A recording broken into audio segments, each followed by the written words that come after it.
আসসালামু আলাইকুম ওয়া রাহমাতুল্লাহি ওয়া বারাকাতুহু। আসসালাতু ওয়াসসালামু আলাইকা ইয়া রাসূলুল্লাহ, আসসালাতু ওয়াসসালামু আলাইকা ইয়া হাবিবাল্লাহ, আসসালাতু ওয়াসসালামু আলাইকা ইয়া শাফিয়াল মুজনিবিন, আসসালাতু ওয়াসসালামু আলাইকা ইয়া রাহমাতাল লিল আলামিন। সমস্ত প্রশংসা এবং শুকরিয়া সেই মহান রব্বুল আলামিনের আলিশান দরবারে, যিনি আমাদের মতো গুনাহগার বান্দাদেরকে গুনাহ মাফের জন্য এই বরকতময় মাসে মাহে রমজান ও লাইলাতুল কদরের রজনী দান করেছেন। বেশুমার সালাম প্রিয় নবী রাহমাতুল লিল আলামিনের নূরি কদমে, যার উসিলা এই বরকতময় মাহে রমজান আমরা পেয়েছি। প্রিয় দর্শকবৃন্দ, আপনারা সবাই যে যেখান থেকে আমার এই ভিডিও দেখছেন, সবাইকে জানাচ্ছি মাহে রমজানের শুভেচ্ছা। চলছে রমজান মাস, যে মাসকে বলা হয় আত্মশুদ্ধি ও আত্মসংযমের মাস। এই মাসের প্রতিটি দিন ও প্রতিটি রাত অসংখ্য রহমত ও বরকতে পরিপূর্ণ।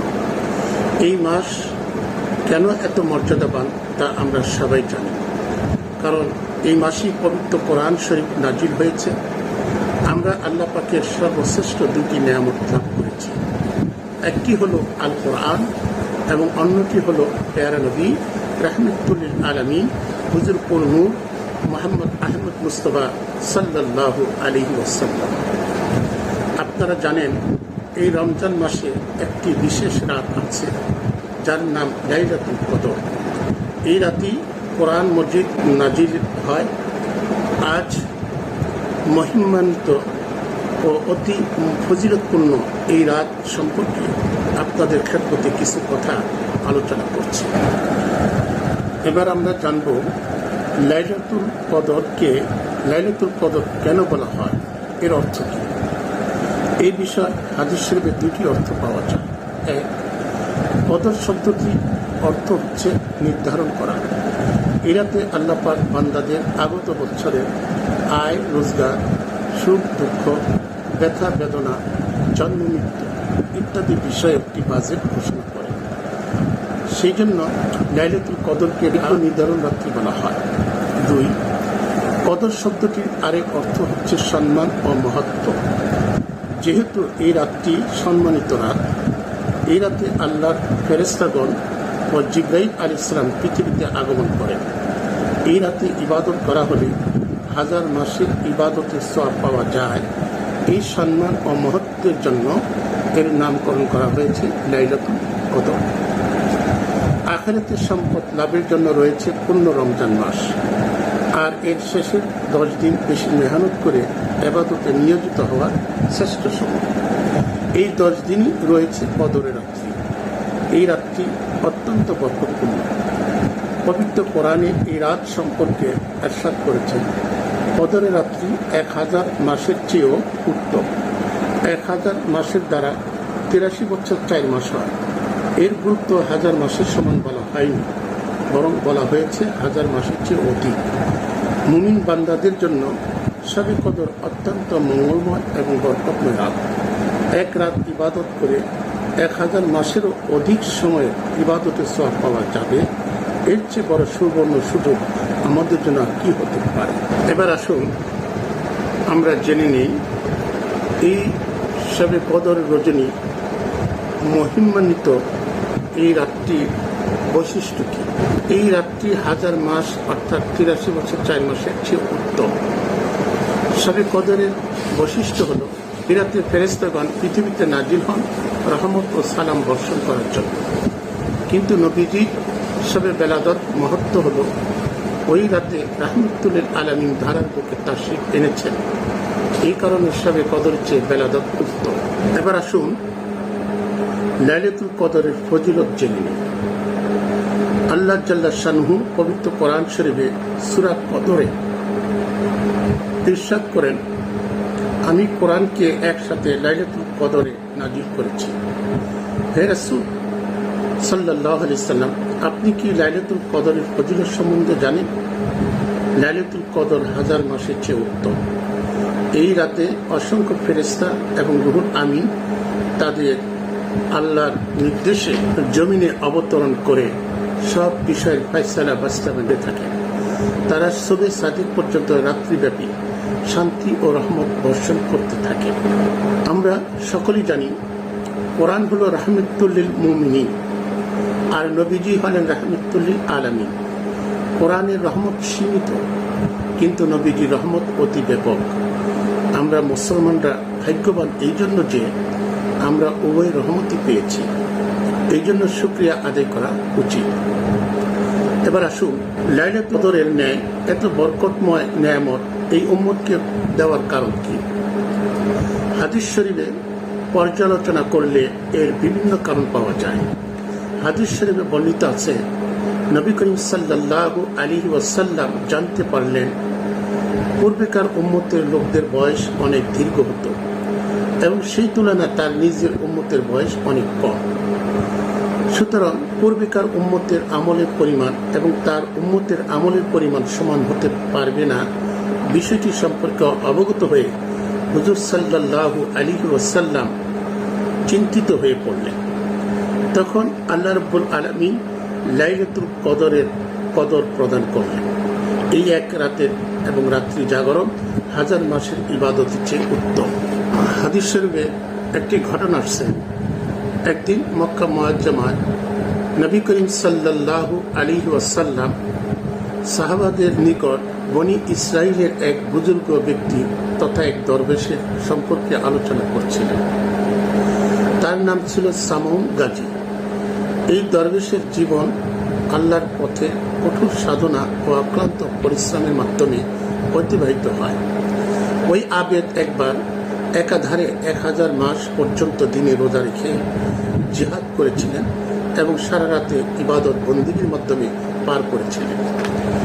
এই কথা শুনে সাহাবাদের মুখ মরিন হয়ে গেলে ও তাদের মাঝে এক প্রকার হতাশা চলে আসলো। সাহাবাগণ আরজ করলেন, ইয়া রাসূলুল্লাহ, আমাদের তো হায়াত কম, আমরা তো এত বেশি ইবাদত করার সুযোগ পাবো না, এত মর্যাদার অধিকারীও হতে পারবো না। তখন এই কথা শুনে নবীজি চক্ষু মোবারক দিয়ে কয়েক ফোঁটা পানি জমিনে পড়ল। সাথে সাথে আল্লাহ পাক জিবরাইল আলাইহিস সালামকে নবীজির খেদমতে পাঠিয়ে দিলেন। কান্নার কারণ কি? জিবরাইল আলাইহিস সালাম উপস্থিত হয়ে বললেন, ইয়া রাসূলুল্লাহ, আপনি কাঁদছেন কেন? চক্ষু মোবারক দিয়ে পানি কেন ঝরছে? নবীজি বললেন, হে জিবরাইল, আমার উম্মতের দুর্বলতার কারণে, বেশি ইবাদত সুযোগ না পাওয়ার কারণে আমি চিন্তিত। তখন আল্লাহ পাক সূরা কদর নাযিল করে এই রাতটি উম্মতকে উপহার দিলেন এবং বললেন, এই এক রাতের ইবাদত এবং রাত্রি জাগরণ হাজার মাসের সামাউন আবেদের হাজার মাসের ইবাদতের চেয়ে উত্তম করে দিলেন। সুবহানাল্লাহ। দর্শক শ্রোতা মণ্ডলী, আমরা কোন তারিখে শবে কদর পালন করব তা জেনে নিই। হাদিস শরীফে নবী করিম সাল্লাল্লাহু আলাইহি ওয়াসাল্লাম বলেন, রমজানের শেষ 10 দিনের মধ্যে বেজোর রাতগুলোতে শবে কদর তালাশ করতে। রমজানের 21, 23, 25, 27 ও 29 এই রাত্রিতে জেগে ইবাদত করার দিকে গুরুত্ব আরোপ করা হয়েছে। নবীজির এক সাহাবী হযরত ইবনে আব্বাস রাদিয়াল্লাহু তাআলা আনহু বলেন, লাইলাতুল কদর শব্দটিতে 9টি হরফ আছে। এই শব্দটি অত্র সূরায় 3 বার এসেছে। 9 হরফকে 3 দিয়ে গুণ করলে 3 নং 27 হয়। 27 রাত্রি শবে কদর, এটি এই আয়াতের ইশারা। পরবর্তীতে হযরত ইমাম আজম আবু হানিফা রাহমাতুল্লাহ আলাইহি ও পিরানে পীর দস্তগীর শেখ সৈয়দ মহিউদ্দিন আব্দুল কাদের জিলানী রাদিয়াল্লাহু তাআলা এই কথার উপর একমত হয়েছেন যে শবে কদর রমজান মুবারকের 27 তারিখের রাত। এই রাতে জিকির আজগার ও ইবাদত অধিক পরিমাণে হওয়া উচিত। তেলাওয়াতে কোরআন, নফল ইবাদত, জিকির, দুরূদ শরীফ, তওবা ও ইস্তিগফারে মশগুল থাকা সবারই উচিত। এবার জেনে নিন লাইলাতুল কদরের রজনীতে আমাদের কি কি আমল করা উচিত।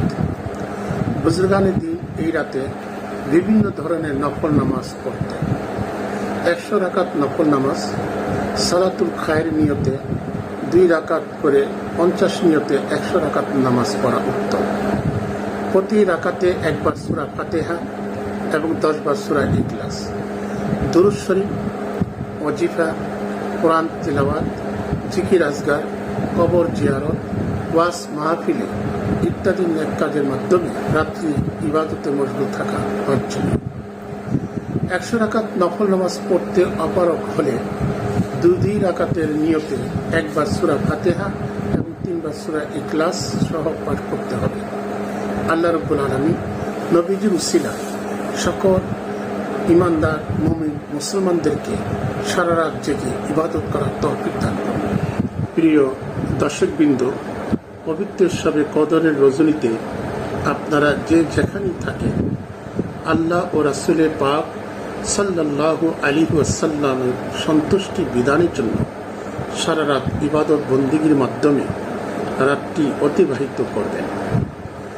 আর যারা আমাকে চিনেন কিংবা আমার দরবার শরীফ চিনেন, তাদের অবগতির জন্য জানাচ্ছি যে আগামী 26শে রমজান 9 মে রোজ রবিবার ঐতিহ্যবাহী মিরপুর ফকিরবাড়ি দরবার শরীফে লাইলাতুল কদর উপলক্ষে উরুস ও দোয়ার মাহফিল। উক্ত মাহফিলে আপনারা সকলেই আমন্ত্রিত। এই বরকতপূর্ণ মাহফিলে আপনারা সকলেই দলে দলে যোগদান করুন। আমি আপনাদের জন্য খাস করে দোয়া করি যেন আল্লাহ ও রাসূলে পাক সাল্লাল্লাহু আলাইহি ওয়াসাল্লামের ফায়েজ, বরকত ও রহমত হাসিল করার মাধ্যমে আপনার অন্তরাত্মা আল্লাহর তাজাল্লিতে রোশন হোক। আমি আপনারা যে যেখান থেকে আমার ভিডিওটা দেখছেন, আমি আপনাদের সকলের কাছে দোয়া চাই। আপনারা আমার জন্য দোয়া করবেন, আমিও আপনাদের সকলের জন্য সুস্থতার জন্য দোয়া করি। আসসালামু আলাইকুম ওয়া রাহমাতুল্লাহি ওয়া বারাকাতুহু।